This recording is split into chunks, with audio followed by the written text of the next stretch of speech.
Hello, hello, hello, and welcome to another Wine and Dine at Home with Guest Wines and Collins Fine Foods.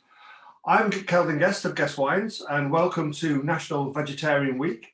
And today, as always, we've got three wonderful wines matched against three wonderful dishes.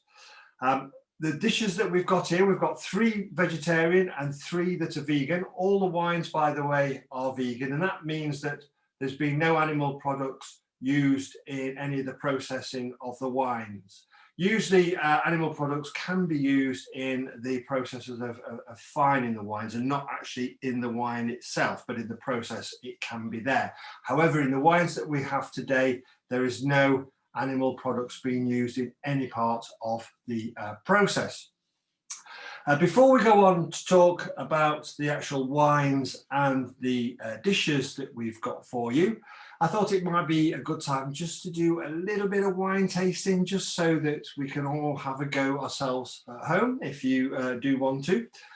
Wine tasting, as opposed to wine drinking, it just means that we're going to spend a little time just taking ourselves back a little bit, sitting back, and then thinking about what it is that we're experiencing in the glass. Now, wine drinking, fabulous pastime, love it, can't fault it myself. Wine drinking just means that you grab a glass, you grab a bottle of your favourite wine, you pour the wine into the glass and you drink it, job's done, world is right, everything is beautiful. Just with wine tasting, it just means that when we pour the wine into the glass, we're going to just take a while just to contemplate on what it is that we're experiencing in that glass. And then we'll look at the same with the food as well, so that we can see how they interact with one another and hopefully bring us some pleasure. That's what it's all about, really. And being able to enjoy our wine and food a little bit more. Now, just before I go on, I'll just check that we've all got the same wines here. So we've got the London Cru Bacchus. We've got the Cielo Rosso Nero d'Avola. And finally, we've got the Domaine Trelaw Muscat di Riso. Okay, wonderful.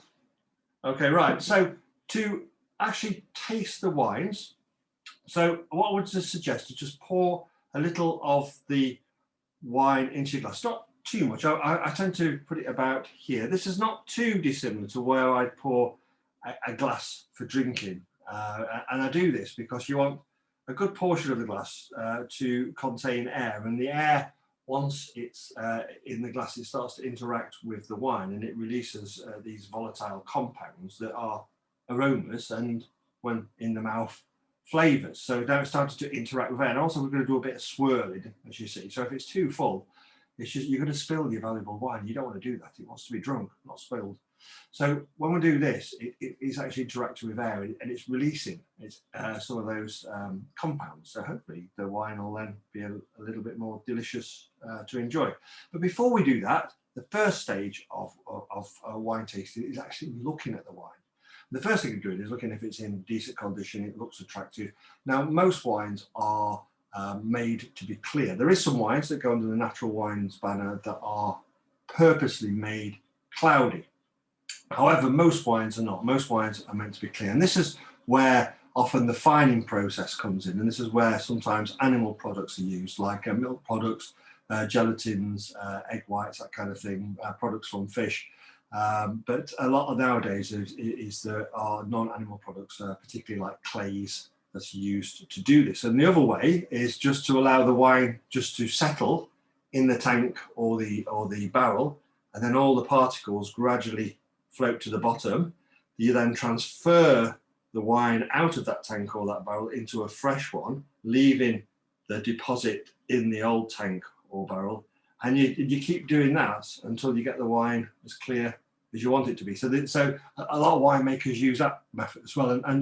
And some choose that as their favourite method of clarifying the wine, because they feel that then the wine, you haven't taken any, stripped anything out of the wine that could affect its flavour characteristics and spoil the wine, really. So, you know, that's seen as a kind of a gentle way of doing it. And a lot of wines are done that way. But however, others are not. And what they're trying to do with the clarification is for the unwanted particles to stick, and things that are like made of proteins like gelatin, etc., egg whites, these are pretty good at getting the particles to stick to them, and then with the weight they float to the bottom, then they can be cleared out.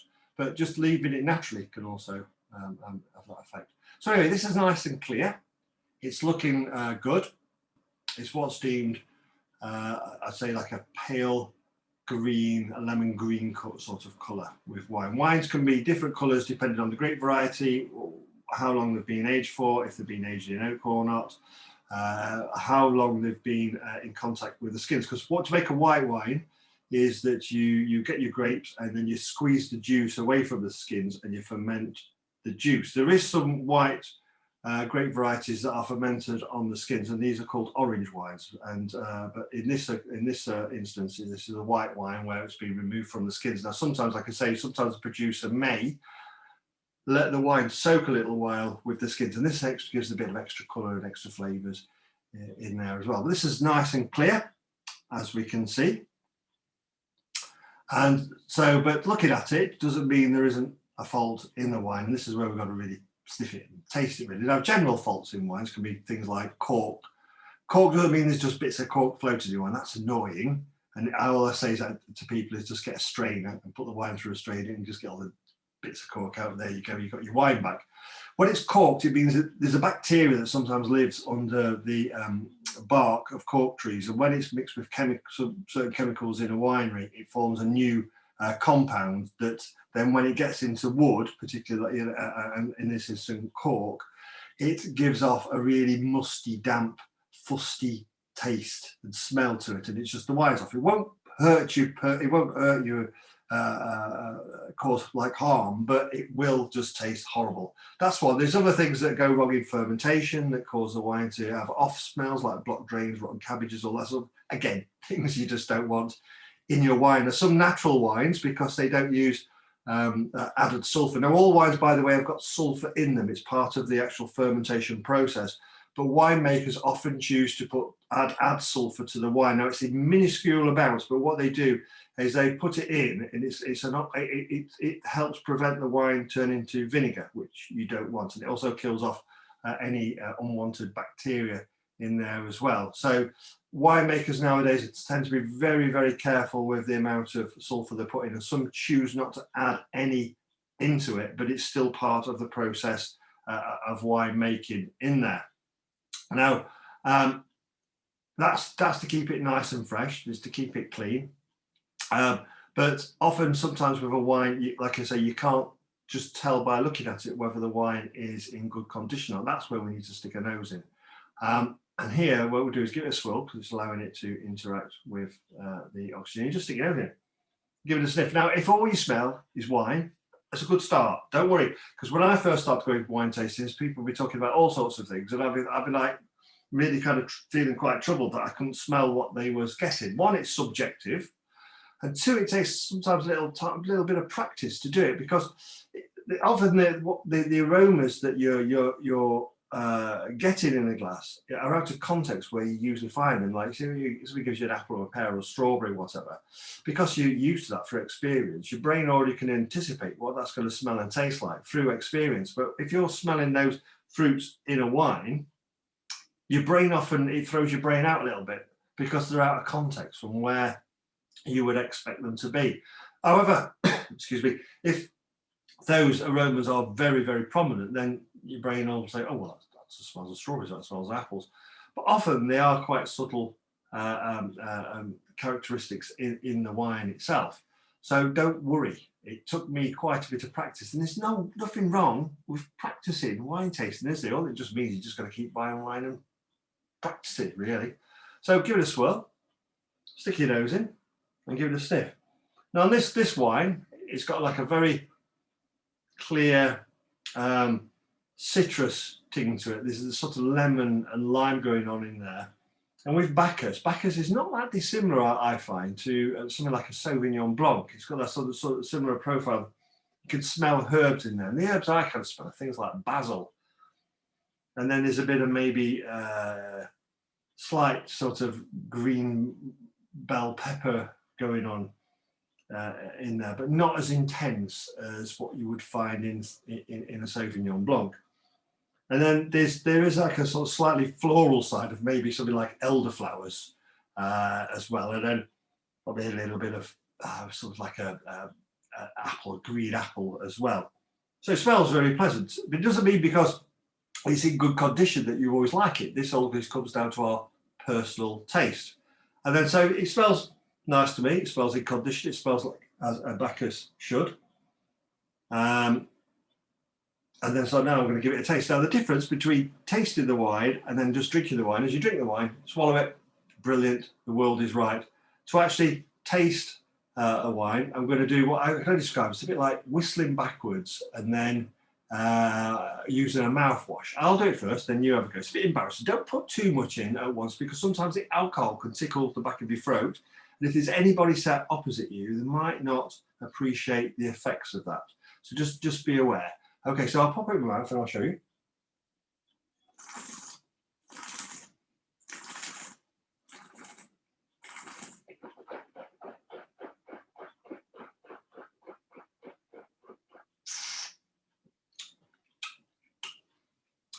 And by doing that, what that should do is intensify the flavors in there. When we talk about flavors, the flavors are really aromas because our brain tricks us to think that we're getting all these flavors from off our tongue, and we're not.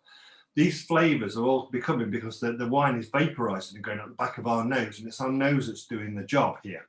On our tongue, however, though, our tongue is picking up the basic things of like sweetness, sourness, saltiness, bitterness, and another a flavor taste called umami. And umami is things like savoriness, like I think of soy sauce or cooked mushrooms. It's something like that, and that's what our tongue's doing. And we'll all know this when we've got a cold. When you've got a cold, and all you can just do it now is hold your nose and then taste, and you that's what you'll taste. You'll either taste the sweetness, sourness, bitterness, saltiness, etc., and nothing else. It's not until you release your nose that you can suddenly taste all the other flavors, and that's because they're vapors that are going up the back of your nose. And so this wine, it has those lovely flavors, very similar to what you're describing as the aromas on the nose, but you get a lovely acidity with this as well. The acidity is what makes your mouth water, particularly down the side of your mouth. It really sort of makes you salivating and kind of wanting more.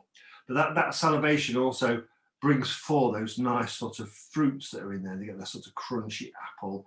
I think that herbal side and that elderflower really enhances. And it's just it's a really nice English summer wine to drink here. Often people describe it as having like a bit of edgerow or a summer's day after it's just after there's been a rainfall and you can smell all the greenery and stuff like that. That's kind of how it's often described. It's a great variety that has really taken to the UK. I think it originally comes from Germany, but in the UK it seems to do pretty well, particularly down south. Now, the winery that's done this is, I'll say it's London Crew. These are based in London, an urban winery. Urban winery is, we've got one up here in Gateshead actually, which is Laneburg, and they do some fine Bacchus as well. But in this case, with this one is from London. And like Laneburg, what they've done is they've sourced the grapes from elsewhere. So there's been growers in the UK, they've got the grapes from, and then they've taken them back to London and then they've processed them and made this wonderful wine from it. And I just think it's a fabulous wine by itself. And I think, if hopefully we'll get a nice summer and sitting outside, this will be fantastic to have. Now, this has been paired with the spring green risotto or the cherry tomato tart. And this will go perfectly well with them because straight away you've got that sort of, you've got those green vegetables in there. You've got the sort of this side salad. Those match with those sort of green elements in here, and tomatoes particularly work well with this kind of wine. And also, not just on the taste of the tomatoes works because you've got that sort of herbal, herbaceous side that marries well with the herbal tones in the wine, but also because there's some high acidity in these dishes themselves.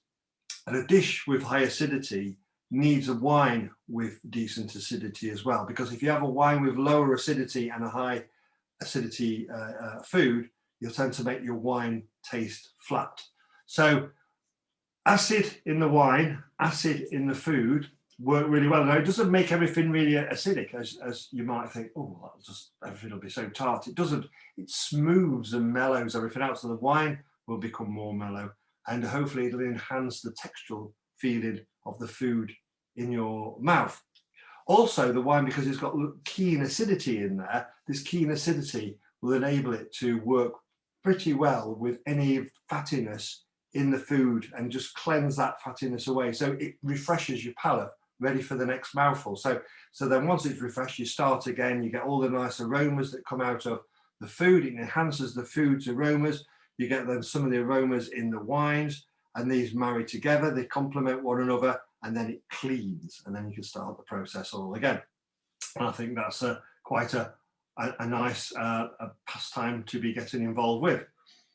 Now, Bacchus itself, like I say, is from the UK. The UK wine industry has come along in leaps and bounds in recent years. It used to be seen as a bit of a joke, which, well, originally was kind of, often the wine was made from these obscure grapes by people who were really doing it more as a hobby than anything else.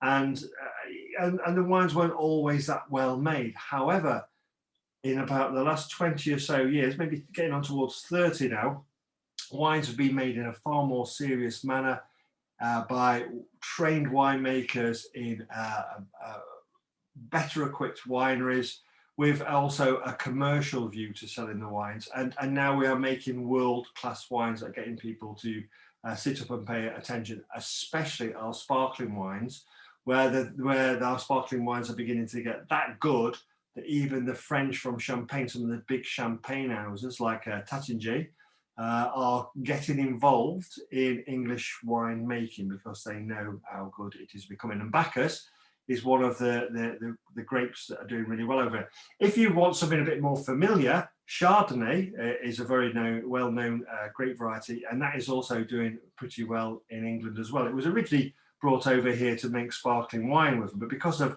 a slight temperature increase due to climate change, it is now ripening in this country as well, and it's making some excellent still white wines as well, so do try them. But Bacchus, if you're looking for something nice, crisp, crunchy, reminiscent of the English countryside, that goes very well with local products like, you know, cheese, sheep's cheese, goat's cheese will also work, fish and chips will also work well with this, but also your salads, risottos like today, tarts, quiches, flans. This is your wine, okay? This is really good. So I'm just gonna have another taste of it.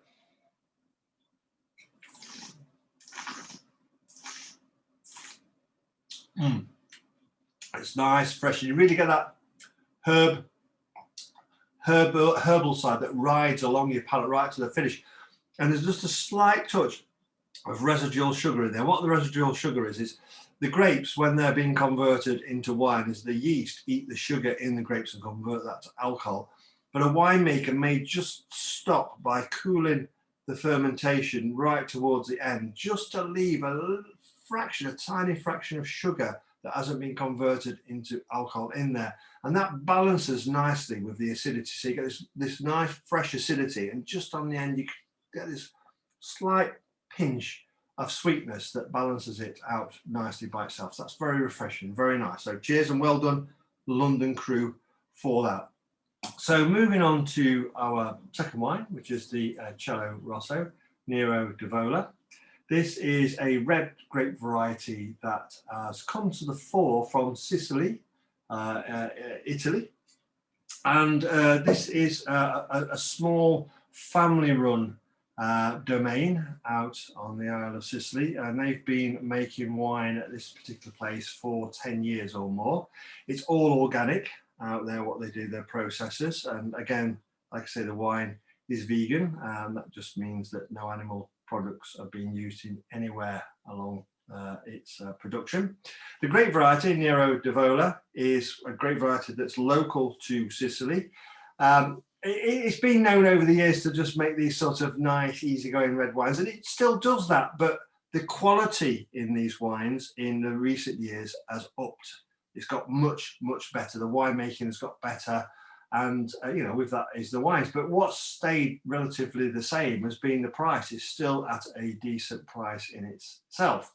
Now, the way this grape is generally, there is some more complicated versions, but most are, it's all about the fruit. That's what the winemaker is trying to achieve. Now, here, look, we've got a red wine.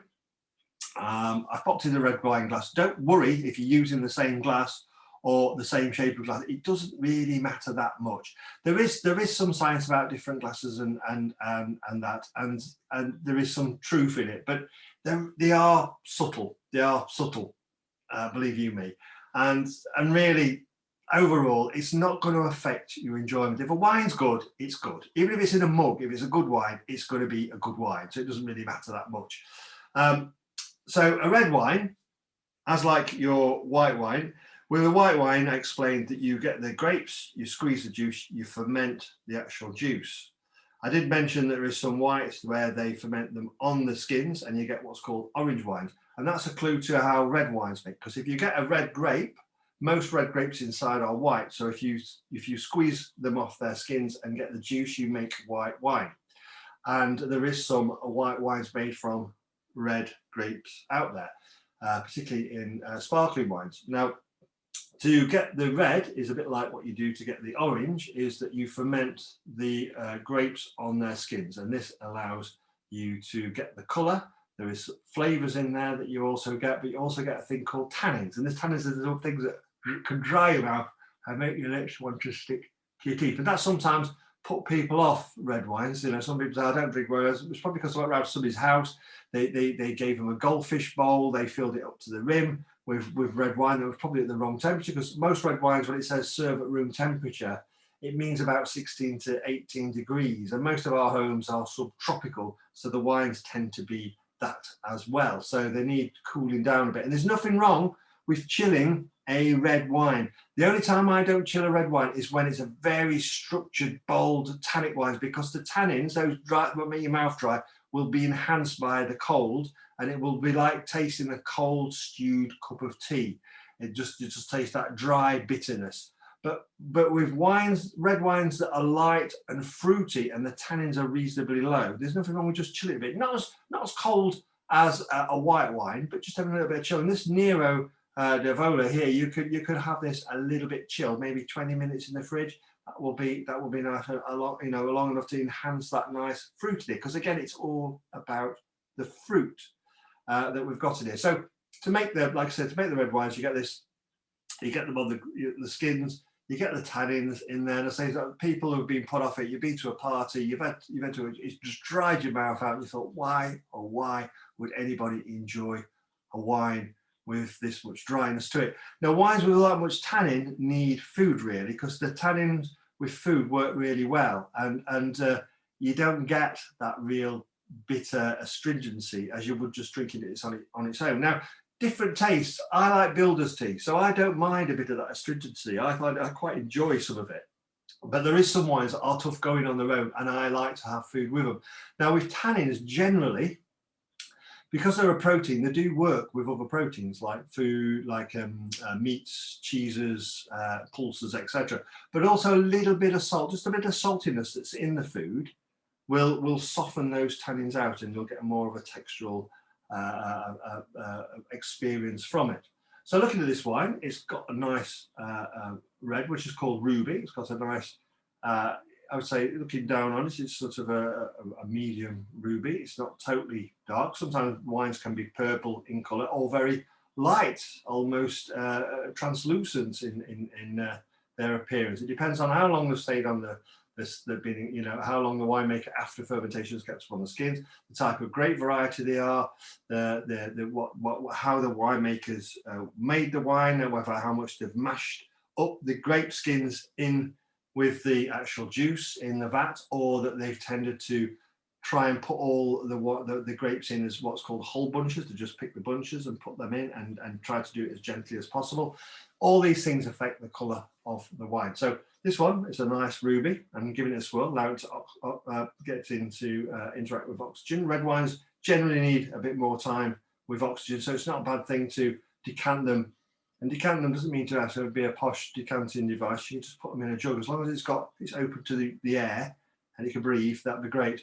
Just having the cork out, or in this case the screw top, it won't really do much to the wine at all. It needs a wider surface area to be in contact with oxygen to do so. So I'm sniffing this, and straight away I'm getting these lovely berry fruits. It's like warm, inviting bramble fruits there. It's like a jam compote without it being overly sweet or jammy. But you know, it's got that sort of essence of it. I'm getting things like strawberry, raspberries, and blackberries. That kind of thing that's going on. But it's inviting. It's very fresh. There's maybe a little bit of floral essence going in there, some violets, a little bit of spice. And taste it.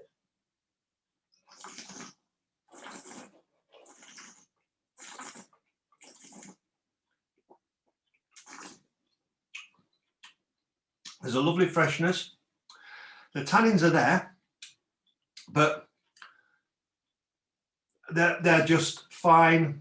They just run across the mouth. They add a little bit of structure, but they're not getting in the way. They're not too dry. They're towards the end. I can feel them getting drier as it goes on. But with food, that's not a problem, because with the food, it'll work well. It'll add to the textural feel of the food and then enhance the textural side of the wine, making it taste more silky when it's in your mouth. And again, here we're going to have this wine with the this is the spicy mushroom lasagna, or the stuffed aubergines with quinoa and yogurt in there, and all these are going to be perfect for this. Now, like I said, this is a small Italian operation, small family run. The grape variety is local to Sicily. There is other parts of the world that do this grape variety, but this is where it comes from.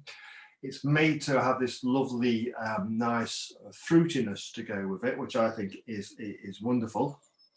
And with these foods, it'll work really well because, again, this is a juicy wine that I think helps with food, because it enhances that mouth-watering, pleasure-seeking side. That when it interacts with food, you get this great combination of all the acidity is enhancing all these flavors that are going on, but it's keeping everything fresh. It's keeping everything moist. It's making your mouth just want more of either, and that to me is what it's all about. It just makes it really work well, because it's the food will affect your overall taste of the wine a lot more than the wine does the actual food. The wine will enhance the actual food, whereas sometimes food can not only enhance the wine, but it can also do things that you don't want to taste in that wine at the time. And I'll come on to that when we taste the final wine. But this is just wonderful because it's not going to be intrusive. It's not going to be getting in the way of the food in any way. It's there to enhance it. It's almost like if you're having a compote or a sauce, or an accompaniment, something to accompany the actual meal itself. This is what this is about, and it's lovely and fresh. And this is the kind of red that I take as what I call like a sofa red wine.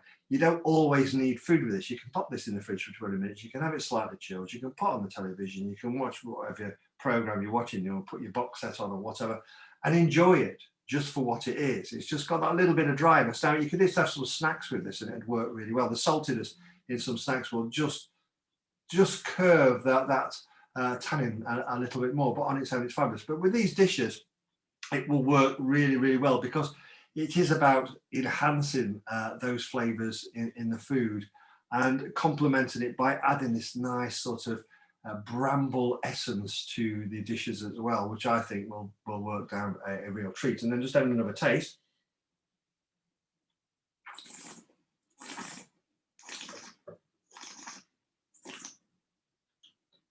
You get the fruits all the way. Now, we're talking about in your mouth. We talked about the nose. When it's in your mouth, it's called the palate.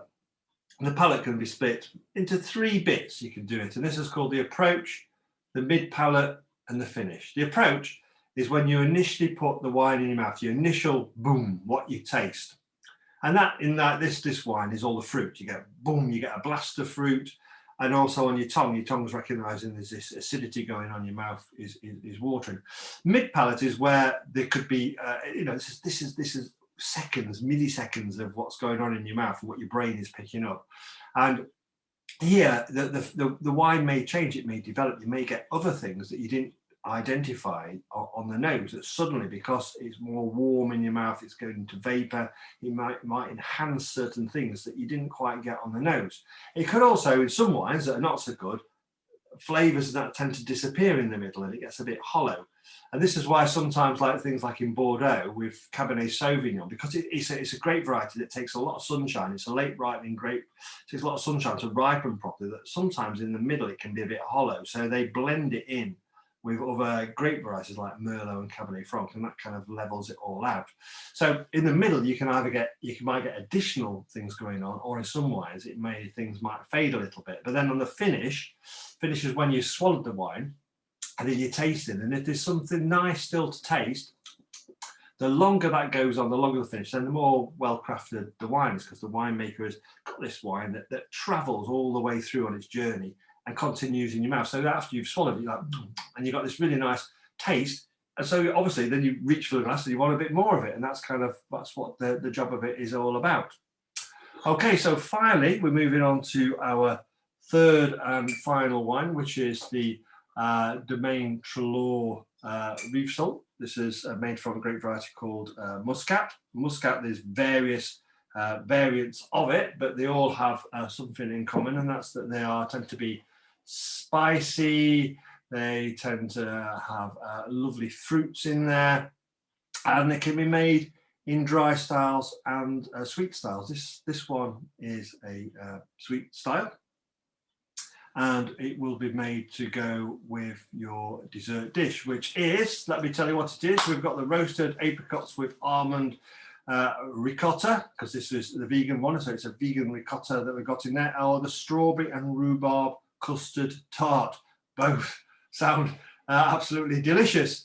Now, like I was just saying in the previous wine, sometimes the food can affect the wine more than the wine can affect the food. And this is what we're looking at here. With sweet dishes, I would recommend more than anything to change your wine to a sweet wine. And that's because still wines tend to have a reasonable amount of acidity and very, very, very, if any, sugar left in the wine. And that acidity will jar with any sugar that's in your pudding.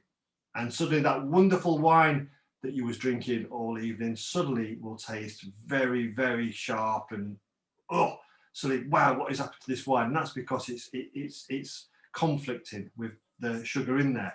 So having a sweet wine with your sweet food works really well. However, sweet sugary wines also work well with salty food. So having something like salty cheeses, or even I suppose some nuts, I don't know, but some salty foods with salted, they work really well. This is why sometimes when people have the rock salt and chocolate or caramel, and they just work like a dream. And this is kind of a similar thing that's going on with sweet wine. Now, this is made from a region called the Roussillon, which is in southern France. It's made by Domaine Trelaw. These are a family-run operation. Jonathan Hesford is the winemaker. He originally comes from the UK. Got into winemaking because him and his wife lived in New York, one block away from the Twin Towers. They worked in the Twin Towers. They were there when the Twin Towers got hit. And as such, they lost their jobs, and they also lost their home next door. Not liking the situation, they decided that they wanted to do something else with their life. They moved over to New Zealand, where Jonathan's wife, his family is from, Rachel, and Jonathan trained to be a winemaker. He did some then winemaking training in the UK, and then set up his own winery in Roussillon, and he's been there for quite a number of years. He's very established. He's very well respected in the wine world, and especially by the likes of Jancis Robinson, who's a bit of a big wig, or what I like to refer to as one of the wine Jedi of the wine world. Also recommends and buys his wines. So this is his sweet. He makes a range of still. This is the sweet wine made from Muscat. So you can get Muscat in a dry form, and Jonathan does that as well, and we also stock that wine. But this one is the sweet. So it comes in these bottles here.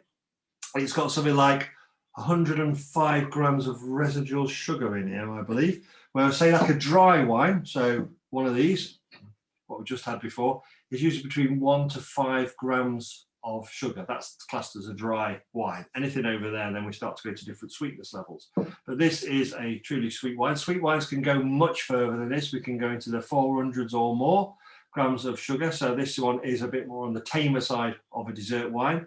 Sometimes that puts people off. And what we have to remember, the history of wine, the wines that were favoured most in history used to be the sweeter wines, because sugar was a difficult commodity to come by. But nowadays, because sugar is an easy commodity to come by, and it's also caused health problems, people have tended to go away from sugar and go seek more drier and drier wines as well to go with the patterns of life. But I would say if you haven't got any health reasons not to, then having a sweet wine now and again is not a bad thing. You don't have to drink the whole bottle in one go. A glass will suffice with pudding. But I think they're wonderful. So you see there, it's always got a deeper colour.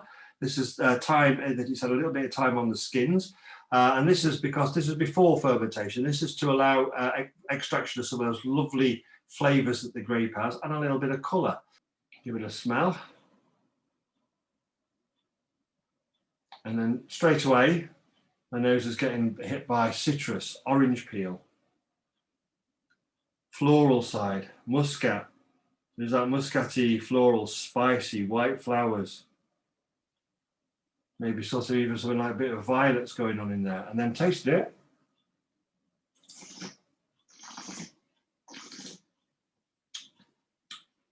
There's a wonderful freshness. It's still lovely, fresh.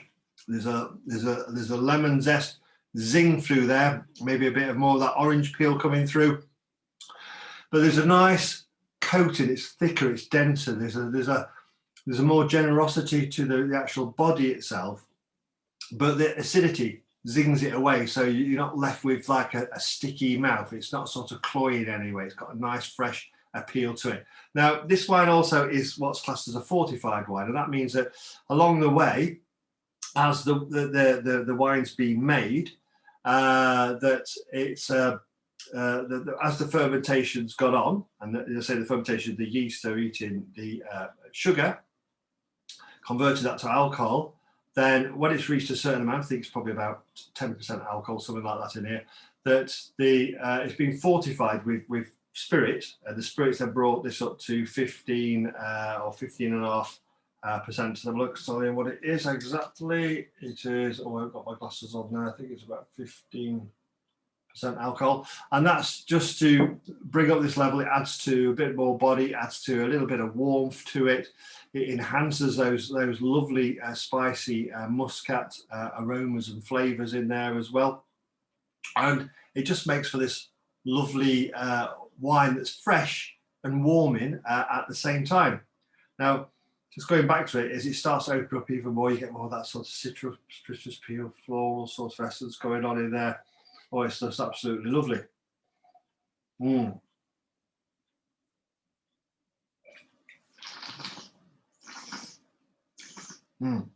So now it's getting more, it's like a lovely honeyed feel to it. And you get that slight sweet, really ripe fruit in there, maybe something like a bit like apricot or peaches, but none of it's overplayed.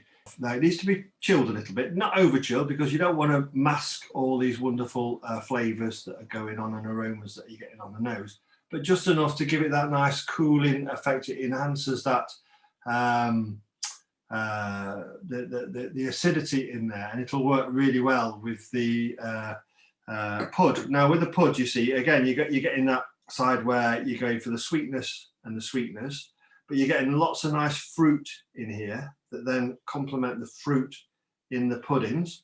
You've got the acidity, and the acidity works really well with anything that's slightly a little bit fatty or drying in the mouth. It just cleans it, it freshens it up, it gets that palate, it gets your mouth watering so that you want more, so that you know, you can keep going on. And I just think, why not? Because those puddings look delicious, and again, something like this is wonderful. Now I would say, do, if you like this muscat, then do try Jonathan's dry version as well, because that has got some wonderful aromas with it too. And when I've had that on a nice summer's day and it's just chilled and you're sat outside in the sunshine, it's the first quencher, but you get all these the flowers, the spices, and these, I think, just enhance when you sat outside in a garden amongst flowers, and that it just feels like you're becoming more one with nature by doing so. But this in itself is lovely, and it often gets overlooked. It's an old appellation. When we talk about appellations, it just means it's a particular region that grows particular grapes and makes them to certain practices by tradition. And those traditions are protected. And wines such as this, the reef salts, these have been going on for generations and generations. And they often get overlooked because of that sweetness factor that puts people off. People, oh, don't do sweet wine, but you should. They are an enjoyable part of the journey, and particularly with food itself. Because if we do like our puds, then this is to go with it. And this will work really good with cheeses as well. I think particularly things like Roquefort would work really well. Or if you haven't got that, just grab a bit of Stilton and have it, and it would be fab, absolutely fabulous with it. And again, this will, like with the cheese, it'll go through the fattiness of the cheese, it'll cut through, it'll refresh it. But that salt and that sugar combination, they just play off each other, and they're just wonderful to do. And you get the creamy textures. The cheese becomes more creamy. This will be more enhanced by that slight salty side of it. Wonderful. You know, it's wonderful to have. So just a little bit more taste.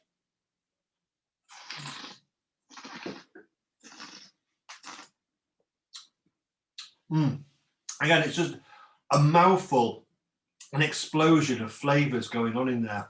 But there's lovely freshness. There's nowhere I feel like it's stuck to me. It's just washed away, but it just continues. It's like there's this essence just gliding through my mouth. It's still there now. I can still taste it. It's wonderful, lovely. So that's a really good finish to this Dine Wine at Home, and I'm glad, you know, I've tasted those wines together, because I just think they are a joy to behold, and hopefully you've enjoyed them too. And with the food from Colin's Fine Food, and the foods themselves are all freshly made, and I hope that together you found them to be equal matches. And again, there's nothing wrong as well with trying the wines with all the dishes to see how things work. And you might be surprised that some of the wines, one or two of the wines, work with one or two of the dishes, but you may also find that there is wines that do work better with a certain dish than others. And that's the beauty of food and wine matching. Thank you for today and the wines and the food. And like I say, I hope you enjoyed them. If you want to know more and keep in touch with us, then do please, if you already haven't, sign up to our newsletter. And you can do that at www.guesswines.com, or you can get in touch with us by email. We're also on social media, on Facebook, we're on Twitter, Instagram, and the lot, so you can keep in contact with us there as well. If you've got any comments about today, then please get in touch and leave them. We're also on Trustpilot. You can leave a comment there as well. We always appreciate your feedback. It's always very, very welcome. Hopefully, we'll be back very soon with another Wine and Dine. But like I say, look out for our other tastings and events as well. Enjoy the rest of National Vegetarian Week. And I'd just like to say cheers and enjoy the rest of your day.